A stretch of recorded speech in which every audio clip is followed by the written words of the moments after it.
Welcome to the fourth episode of Vault Log, a series all about Fallout Shelter, and today we're going to be taking a look at pets, more specifically the pets that are commonly brought up when people try to figure out which one's the best in the game. We're going to be doing some field testing, and at the end of the video I'm going to be giving you my opinion on which one I think is the best. Now, to say that there's a lot of pets in Fallout Shelter would actually be quite the understatement, and there's an important aspect of pets that we should recognize before going any further into the video, and that's that pet bonuses can be shared. So let's say in the video I'm referencing Polly, by proxy I would also be talking about Calypso since it shares that +6 damage bonus. Now, with that out of the way, let's take a look at the pets that we're actually going to be examining during this video.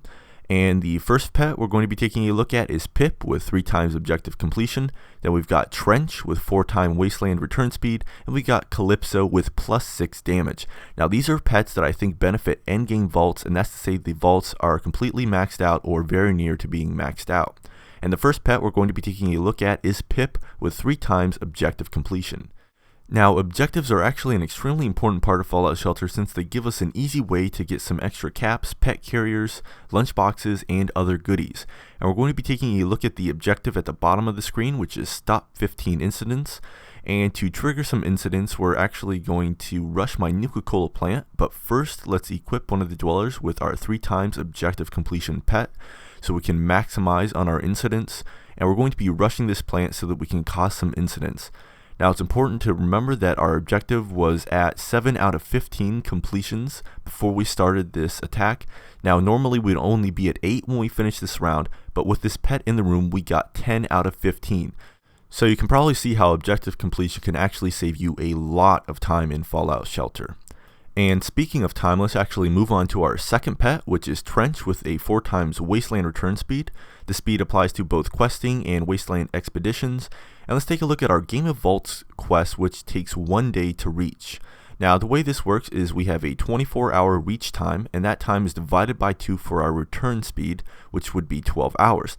Now, this is where it gets interesting when you have a return speed pet. Say Trench here, we take that 12 hours and he gets to divide it by 4, so we actually only have a 3-hour return speed. Now that is quite the bonus, and there's only one little downside to this, and that's when you go on quests, Trench isn't going to be any help at all when you're actually attacking enemies. You could have a dweller equipped with a damage resistance or a damage bonus pet, but Trench really shines when you make that return to your vault.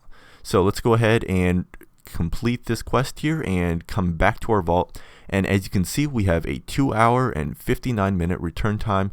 Not bad at all.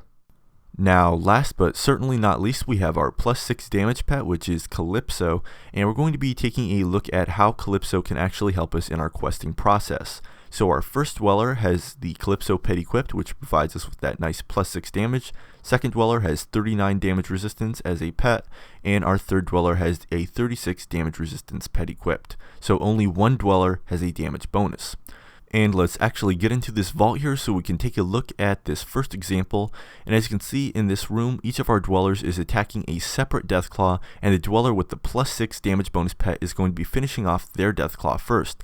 Now this dweller not only contributes to a faster clear time for the room, but by finishing off their Deathclaw first, they're also going to be taking less damage since a dead Deathclaw is a Deathclaw that isn't going to be able to damage your dweller.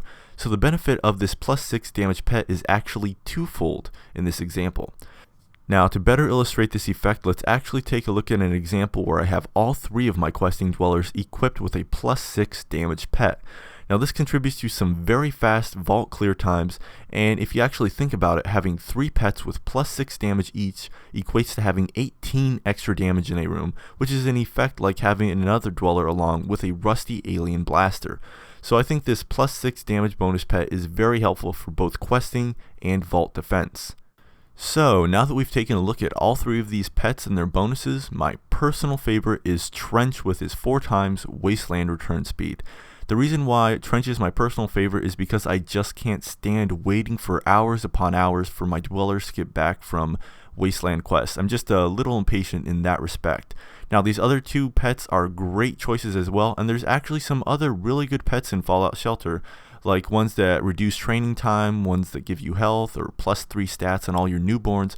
But the reason I decided to go for these 3 pets is because I feel that they give the most efficiency bonuses to endgame vaults.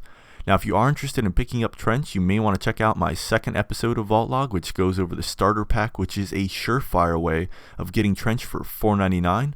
Thank you so much for watching this episode of Vault Log, and have a great day.